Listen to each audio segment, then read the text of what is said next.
मी मंगला अमलगावकर. मुलांना तुमच्यासाठी मी एक नवीन चॅनल आणलं आहे, आजीबाईचा बटवा नावाचं. आणि त्यात मी छान छान गोष्टी सांगते आणि इतर पण बरंच काही काही सांगते बरं का.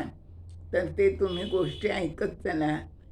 ते चॅनल सबस्क्राईब करा, तुमच्या मित्रमैत्रिणींना शेअर करा आणि लाईक करायला पण सांगा बरं का.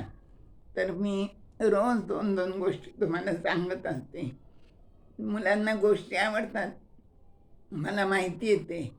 आता आजची गोष्ट जी आहे ना, त्या गोष्टीचं नाव आहे कनवाळू राजा. काय नाव आहे? कनवाळू राजा. आता ही गोष्ट मीच लिहिलेली बरं का. आता कनवाळूचा शब्द अर्थात, कनवाळू शब्दाचा अर्थ काय माहिती का? कनवाळू म्हणजे दयाळू. तर दयाळू राजा. तर एकीने छोटंसं गाव असतं बरं का. तिथे एक म्हातारी असती. आणखीन ती खूप प्रामाणिक असती, कष्टाळू असती आणि तिला 1 एकर जमीन असती.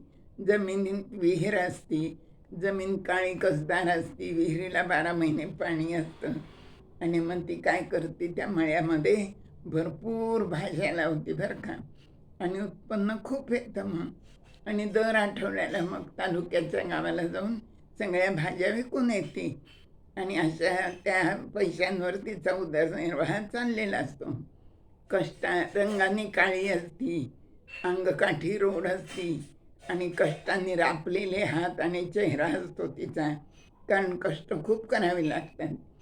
तर एकदा असंच ती म्हातारी आठवड्याच्या बाजारला मोठी टोपलंभर भाजी घेतली. अजून तिच्या 2-3 मैत्रिणी तिच्याबरोबर होत्या आणि त्या सगळ्याजणी तालुक्याच्या गावाला गेल्या. दिवसभर तिथं थांबल्या, भाजी विकली गेली. पण ही म्हातारीची अजून थोडीशी भाजी शिल्लक राहिली होती. मग म्हातारीने विचार केला, पूर्ण भाजी विकल्यावरच आपण जाऊ. तिच्या मैत्रिणी पुढं निघून गेल्या. म्हातारी अजून थांबली होती. मग काय झालं माहिती का? सगळ्या भाज्या विकल्या, तोपर्यंत जरा उशीर झाला. म्हातारी आली बस स्टँडवर, तर बस निघून गेली होती. आता काय करायचं? मग ती म्हणाली, आपण खाजगी गाड्या जातात पुष्कळ, एखाद्या गाडीने जाऊ. मग तिथं आपली ती उभी राहिली गाडीची वाट बघत. तेवढ्यामध्ये काय झालं, एक कार आली बरं का. म्हातारीने कारवाल्याला हात केला, असं थांब म्हणून. आणि खरंच तो कारवाला थांबला बरं का. आणि त्यांनी विचारलं, आजी कुठं जायचं आहे? म्हातारीने ठिकाण सांगितलं. बसा म्हणे, मी सोडतो तुम्हाला. मग त्यांनी डिक्कीचं दार उघडलं आणि म्हातारीचं एवढं मोठं टोपलं होतं ना, ते डिक्कीत ठेवून दिलं. आणि पुन्हा कारचं दार उघडून उघडून दिलं त्यांनी आणि म्हातारी कारमध्ये बसली आणि निघाली. आता ती गाडी इतकी छान होती, अगदी म्हातारीला अगदी हवेत तरंगल्यासारखंच वाटायला लागलं. त्या सीटवरच्या गाद्या मऊ मऊ होत्या. तो चालवणारा माणूस पण खूप अगदी छान चालवत होता, धक्के लागत नव्हते. म्हातारीला खूप छान वाटलं बरं का.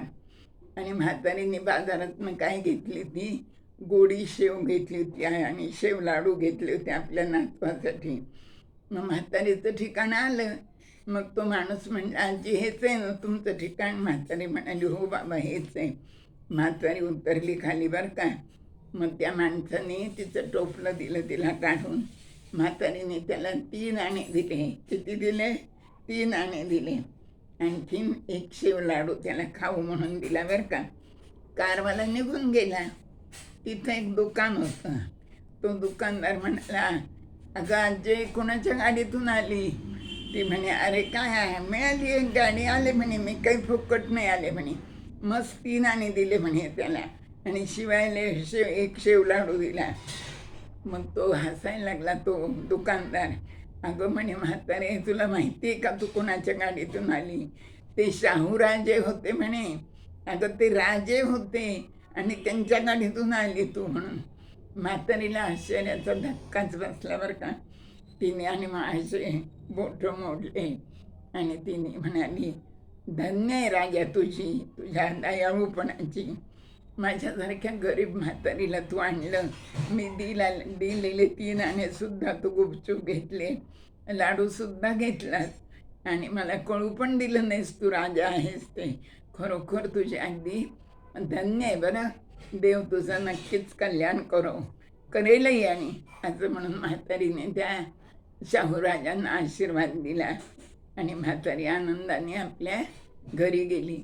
तर कधी कधी मोठी माणसंसुद्धा खूप विनयशील आणि खरोखरच चांगली असतात, असं पण आपल्याला अनुभव येतो. तर तोच हा एक अनुभव आहे. धन्यवाद.